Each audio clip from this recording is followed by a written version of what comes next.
Hey guys, it's Brie. So I've just switched my camera on now because today is Friday, which is the day I usually put up a video, and my hair is absolutely disgusting. I need to wash it. I've been meaning to do a video for the last couple of days, try and film it beforehand because I've been so busy since I got back from Dubai. We came back from Dubai, I think, on Tuesday.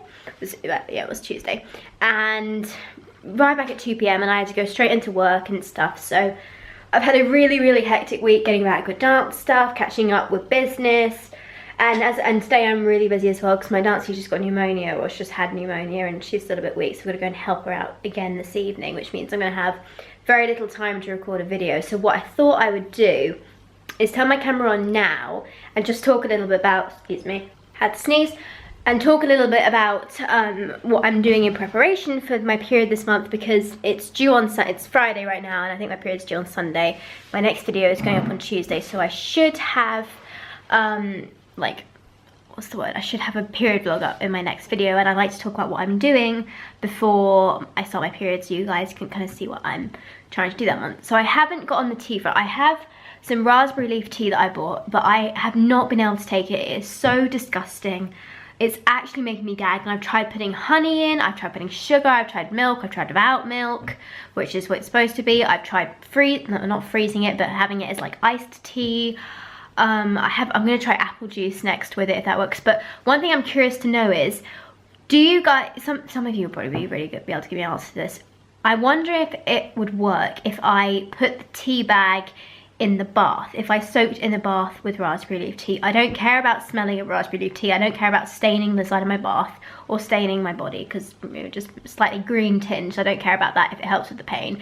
But would it work to absorb it if I did that? If maybe I dunked the tea bag or cut the tea bag open, I don't know, and put it in the bath? Because that's the only thing right now I can think of as any sort of way I can kind of absorb the goodness of the raspberry leaf tea into my body, because I just can't drink it. I cannot drink it. Hot, cold, iced, with sugar, with honey, with like agave, like nothing. I just can't find a way to make it tolerable, which is just really sucky. Hang on, let me go get a stand for this. Okay, much better. So I'm just gonna braid my hair while I do this. So yeah, I can't seem to find a way to take this raspberry leaf tea, and I've tried all those options, so please do tell me if you've got any other way you think it would work. Or if the bath thing might work, because I'm happy to try it. Like I said, I'm not worried about staining my bath. I can scrub at it and stuff, and if it does help, I'm happy to do it. So as far as I'm going with like pills and stuff that I'm taking, there's not really too much that's different from last month. I don't like to, I mean, they're all natural supplements obviously, because I don't like taking pain meds and things. I'm trying to avoid it if I can. I'm also annoyed because when I went to Dubai, I had a really bad chest pain. The change in altitude, I forgot this. When I go on a plane, I change like altitude. It puts a lot of pressure on my chest, which is just naturally a bit weaker. And as a result, like I had really bad chest pain on the way out there, and it was really painful. Like we were having food at the time, I couldn't eat. I was in so much pain, and it was really frustrating. But that was just from pressure changes, and I made the mistake of wearing a crop top, so I just took it off and then I was fine. Anyway, so what I take at the moment is I take a multivit in the morning, along with sometimes vitamin D3. I'll also spray it as well. And I take a 200 milligram magnesium citrate tablet, and that's with breakfast. Then I don't take anything with lunch, because I need one meal while I don't take stuff, and often I'm moving around at lunchtime, so I don't have the ability to take it anyway. But for dinner, I will take a magnesium 500 milligram, this one that's also got vitamin B6 in it, and I will take, not that one, where's it gone? I will take fish oil. This is what I have been told by my energy healer, who's actually coming today. Another reason why I've got to do this now. She's coming today. She told me that this was really good, and it's what solved her really painful periods. So I thought I'd try that one out. And fingers crossed, touch wood, my period's due on Sunday, but I haven't had any really bad cramps leading up to it. So maybe something I'm doing is working. This is what I've been taking since before I went to Dubai, but I haven't taken it every day of the month. I'm just being really good and trying to though. And the final thing, no, not the final thing, the other thing I'm taking is Agnes Castius. I've just started taking this, so I doubt it's going to have any effect. The lady at the health shop told me that you need to take this every day for 3 months to see if it works. I know Agnes Castius. So Agnes Castius is what brings your progesterone levels up. If people who are struggling to get pregnant can't get pregnant and are often experiencing miscarriages, it's usually because of a low level of progesterone. Agnus cassis is a natural way to bring that up, and if you get one without alcohol, it's safe to take in pregnancy. So just something to bear in mind if you're someone in that situation. Consider looking into Agnus cassis. This is what boosts progesterone. The thing that controls estrogen, which is your other main hormone that controls your menstrual cycle, is Dong Quai, which is usually in like a liquid tincture form. It's disgusting. I put it into little like gelatin tablets. You can also get vegetable ones for vegetarians and vegans. And then I'd swallow it, put a few drops in one of them and then swallow it, and that worked as well at bringing my estrogen down and stopped me getting clotty periods. But this is what I'm taking at the moment, but like I said, I've just started taking it, so I need to take this for 3 months to experience any sort of improvement. But she said this should really help, so I'm going to take that and really see what that does. But like I said, this is just something I've started, so I doubt it's going to make any difference. The final thing I'm taking is turmeric, because this is something that's been recommended for inflammation and also for periods. This one, oh, I have to take this in the morning as well. So morning and dinner. I'm supposed to take it 3 times a day, but I can't do that, so I'm just taking it 2. Yeah, that's it for pills. The next part of this video, I'm just going to do a bit of a Q&A, and I'll do it this evening when I get done with the energy healing and with the dancing, and I will get back to you then. So I'm going to go and post something on my Instagram and say ask you guys to post your questions, and I will see you soon. And I'm back. So I've just finished with my dancing thing. I feel so much better now. I'm pretty sure I mentioned in my last clip, I mean my head's all over the place today, that I had my energy healer come today. Beforehand I was feeling a bit kind of sluggish and a bit really like drained of energy, which is weird. I don't usually feel that. I think because I had to get up early to go to my children's centre, which I thought was closed. I got outside and turned out it was an inset day at the school, so I thought everything was black, and I thought, oh, it's cancelled then. Drove all the way back here and went online and discovered it hadn't been cancelled. I had to call them up and apologise and say, I'm really sorry, I was outside, but there was nobody there, so long story. After she came, I felt so much better, and I saw my dance teacher kind of around lunchtime for coffee with my mum and I, because we're really close. And then I came back, and I obviously went shopping, and I had her, and yeah, she said that there was like a whole outpouring of some like dark blockage thing. I'll do a separate video for those of you who are actually interested in energy healing, and I'll try and put that on my vlog channel. But yeah, there's a whole clearance, and I went back to help my dance teacher out this evening. I'm usually more tired in the evening. She said, you really look a lot better. What did you do? And I said, oh, I had energy healing, and it was like, she really noticed the difference, and I feel like more awake as well, which is great. So yeah, that's what happened, and that's why I'm a bit different. I decided to do a Q&A now, so I went on my Instagram and posted, hey guys, give me your questions, and there's about 71, so I'm gonna go through a few of them so this video doesn't get too ridiculously long. Anyway, jumping straight in. Over the years, has your periods gotten better or worse? A bit of both, really. My periods have gotten lighter and shorter, so I don't bleed for as many days as I used to, and I also don't have to use as many heavy pads, but they have got more painful since I started. I used to get no pain, and now I get quite bad pain sometimes. How do you prepare for a period? The only thing I usually do preparation-wise for a period is I make sure I'm taking all my like natural supplements, such as magnesium. It's really good for muscle relaxants, and actually this much, touch wood, I haven't had as many premenstrual cramps leading up, and I'm taking a whole wealth of things I showed you earlier. Yeah, that's what I do. I kind of take the meds, make sure I drink plenty of water. This month, and I try to do is I switched to gluten-free pasta.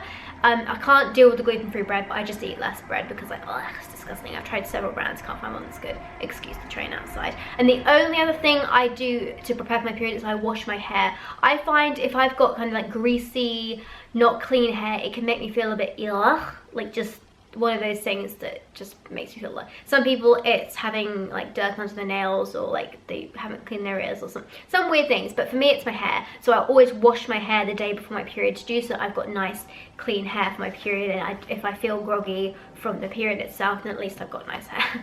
So that's what I do to prepare for it. Do you not wear your Baltic Amber necks anymore? If not, what's your reason? Mainly because I got it for period pain, it didn't seem to make a difference.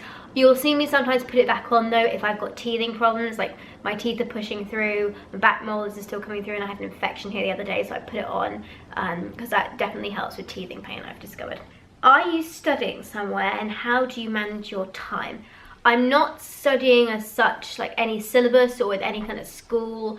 I don't really want to, I don't need to. So apart, like managing my time is just basically running my business. That's all I do. Okie dokie. Do you use basal temperature tracking to help pinpoint ovulation? I don't. I've tried, but unfortunately my body fluctuates its temperature quite a lot naturally, so I couldn't spot any difference when I did this, and also I never wake up at the same time, so I was never taking it at the same time, and I'm just far too lazy to do all that. So I just buy really cheap ovulation tests off the internet, and quite frankly I'm not worried about saving money doing the body temperature thing, so I just use the test because it's a lot easier. Let's scroll down. Would you classify the Lena cup as a firm resistance or a medium resistance cup?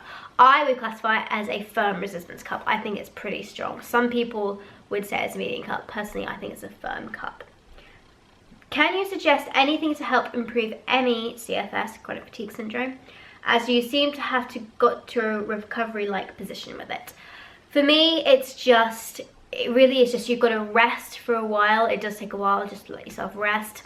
Then eating well, drinking well, no fizzy drinks, no junk food. And this is really hard because when you feel really low on energy, you haven't got the energy to cook. So if you have someone who can cook for you, try and get them to make you healthy things. Healthy snacks like fruit instead of crisps and junk, they just make you feel worse, unfortunately.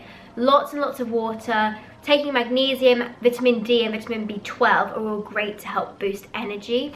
Pain I didn't really suffer with, so I can't really give much on that side of things. But yeah, it is just being patient and also resting up and drinking lots and eating well and making sure you have some sort of exercise to keep your muscles moving, even if it is just literally a walk up the road once a week or something. Just something like that really helps. Is it always exactly a month between each period? No, it should be 28 days if you have an exact, perfectly timed hormonal cycle. Mine's usually 28 days, but it can be a few over, can be a few under, unless you've got really irregular periods. But it should be around a month each part. When you use disposables, did they irritate your vagina? Yes, tampons were just hell, basically. Felt like I was pulling sandpaper out my vagina sometimes. And I remember one time at school, I put one in and I didn't do it properly, and it was so painful.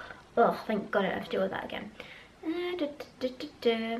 Hey Brie, where did you first hear about rumps and what made you decide to switch, and what is your favourite cup? Ooh, I'd have to say my favourite cup's the Ruby cup at this moment in time. It may change in the future. I found reusables because I was on an ME chat room for my illness. Someone mentioned a moon cup. I looked at what that was and then I tried it. It didn't work. Later on I decided to look up menstrual cups on the internet, came across a site which sold menstrual cups and cloth pads, and there it all began. Do you shave your legs and armpits, and why or why not? I don't usually. I might shave my leg. I shave my legs for on a holiday this time if I want to have nice smooth legs for something. Like sometimes I like having my legs shaved for holidays when I'm wearing shorts and stuff. In the winter I never ever bother. I need as much like warmth and protection as possible. Like I said, occasionally. It doesn't bother me though having hairy legs. I don't think, oh my god, my legs are hairy. I think, oh my gosh, my legs are normal. And then underarms, very rarely. I mean, I do have hair now. I didn't used to, but like I don't have a lot of it, so I don't see the point really. I'll occasionally shave it if I have a dance show or something and we have our arms up in fifth position a lot, especially. But usually, no, I wouldn't shave. I just like to be au naturel. I find I don't sweat as much if I don't shave, so that's another plus. Okay, last question. How do you deal with haters? Usually it doesn't bother me, to be honest. I'll see them on YouTube and I skip over them because so many now. But there's so many nice comments. I've got to the point where I can like ignore the bad ones and focus on the nice ones. So dealing with haters, you just have to ignore them and remember that there are plenty of people that support you. For every one hater you have, 100 others will support you. I hope that really helps you guys. Thank you so much for watching. Please subscribe and I will see you later. Bye.